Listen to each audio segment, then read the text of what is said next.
শিক্ষার্থী বন্ধুরা আসসালামু আলাইকুম, welcome again to my channel.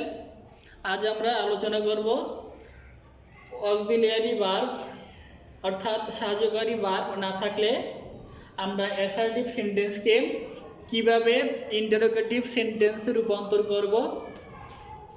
তো শিক্ষার্থী বন্ধুরা, যদি কোনো অ্যাসার্টিভ সেন্টেন্সে অক্সিলিয়ারি ভার্ব অর্থাৎ সাহায্যকারী ভার্ব না থাকে এবং অ্যাসার্টিভ সেন্টেন্সটি হ্যাবোধক অর্থ প্রকাশ করে, সেক্ষেত্রে আমরা অ্যাসার্টিভ সেন্টেন্সকে ইন্টারোগেটিভ সেন্টেন্সে রূপান্তর করার সময় এই নিয়মটি অনুসরণ করব। আমরা সেন্টেন্সের শুরুতে ডোন্ট লিখব, অথবা ডাজেন্ট লিখব, অথবা ডিডেন্ট লিখব। তারপরে সাবজেক্ট, তারপরে ভার্বের এক নাম, তারপরে এক্সটেনশন প্লাস প্রশ্নবোধক চিহ্ন। তো শিক্ষার্থী বন্ধুরা, আমরা কখন ডোন্ট বসাবো, কখন ডাজেন্ট বসাবো, কখন ডিডেন্ট বসাবো। তো সেন্টেন্সে আমরা ভার্বের আকার বা গঠন অনুযায়ী আমরা ডোন্ট, ডাজেন্ট, ডিডেন্ট বসাবো।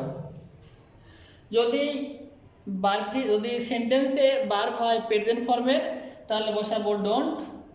যদি ভার্বের সাথে এস বা এস থাকে, সেক্ষেত্রে বসাবো ডাজেন্ট। যদি ভার্বটি পাস্ট ফর্মের হয়, সেক্ষেত্রে বসাবো ডিডেন্ট। তো এখন আমরা একটি উদাহরণ লিখি।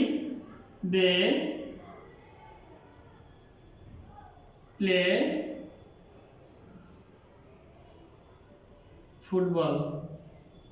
এখানে দে হলো সাবজেক্ট, প্লে হলো ভার্বের এক নং অর্থাৎ প্রেজেন্ট ফর্ম, ফুটবল হলো অবজেক্ট। তো শিক্ষার্থী বন্ধুরা, এখানে এই সেন্টেন্সে ব্যবহৃত ভার্বটি হলো প্রেজেন্ট ফর্ম। আমরা সেই জন্য ইন্টারোগেটিভ করার সময় সেন্টেন্সের শুরুতে লিখব ডোন্ট,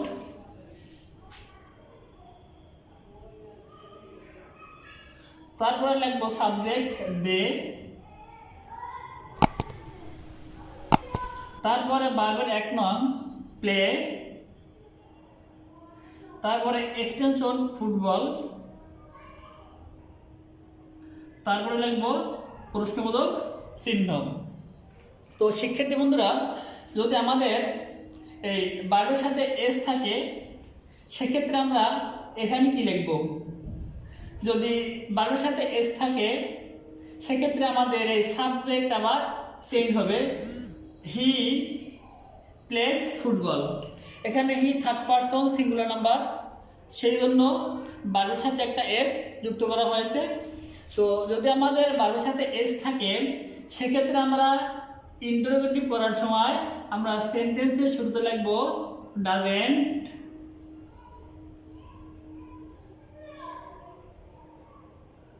তারপর লিখব সাবজেক্ট, এখানে সাবজেক্ট হি, তারপরে ভার্বের এক নাম প্লে, তারপরে এক্সটেনশন ফুটবল, তারপরে প্রশ্নবোধক চিহ্ন। তো শিক্ষার্থী বন্ধুরা, আমরা কখন ডিডেন্ট ব্যবহার করব? যদি ভার্বের সাথে অর্থাৎ ভার্বটি পাস্ট ফর্মের হয়, সেক্ষেত্রে আমরা ইন্টারোগেটিভ করার সময় সেন্টেন্সের শুরুতে বসাবো ডিডেন্ট,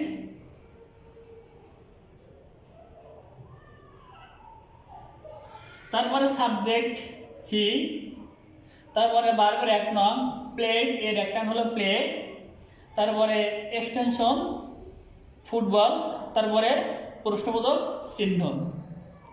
শিক্ষার্থী বন্ধুরা, যদি অ্যাসার্টিভ সেন্টেন্সটি নাবোধক অর্থ প্রকাশ করে, সেক্ষেত্রে আমরা অ্যাসার্টিভ সেন্টেন্সটিকে ইন্টারোগেটিভ সেন্টেন্সে রূপান্তর করার জন্য এই নিয়মটি অনুসরণ করব। আমরা সেন্টেন্সের শুরুতে ডু বসাবো, অথবা ডাজ বসাবো, অথবা ডিড বসাবো, তারপরে সাবজেক্ট, তারপরে ভার্বের এক নং, তারপরে এক্সটেনশন, তারপরে প্রশ্নবোধক চিহ্ন বসাবো। তো এখানে আছে mother does not read the holy Quran every day. মা প্রতিদিন পবিত্র কোরআন পাঠ করেন না। তো এখন আমরা যদি এটাকে ইন্টারোগেটিভ করি, আমরা সেন্টেন্সের শুরুতে ডাজ বসাবো, কারণ এখানে আমাদের ডাজ আছে। যদি ডাজ থাকে, যদি সাবজেক্টের পরে ডাজ থাকে, আমরা এখানে ডাজ বসাবো। যদি সাবজেক্টের পরে ডু থাকে, আমরা এখানে ডু বসাবো।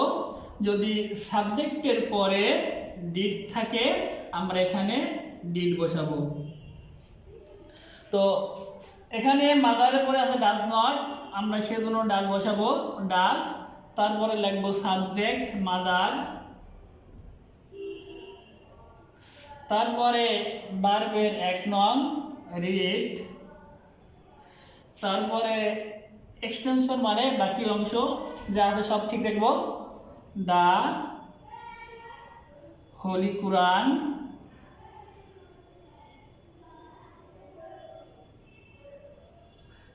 এভরিডে, তারপরে প্রশ্নবোধক চিহ্ন। শিক্ষার্থী বন্ধুরা, যদি সাবজেক্টের পরে ডাজ নট থাকে, সেক্ষেত্রে আমরা ইন্টারোগেটিভ করার সময় ডাজ বসাবো। যদি সাবজেক্টের পরে থাকে আমাদের ডু নট, যদি সাবজেক্টের পরে ডু নট থাকে, সেক্ষেত্রে আমরা ইন্টারোগেটিভের ক্ষেত্রে ডু বসাবো।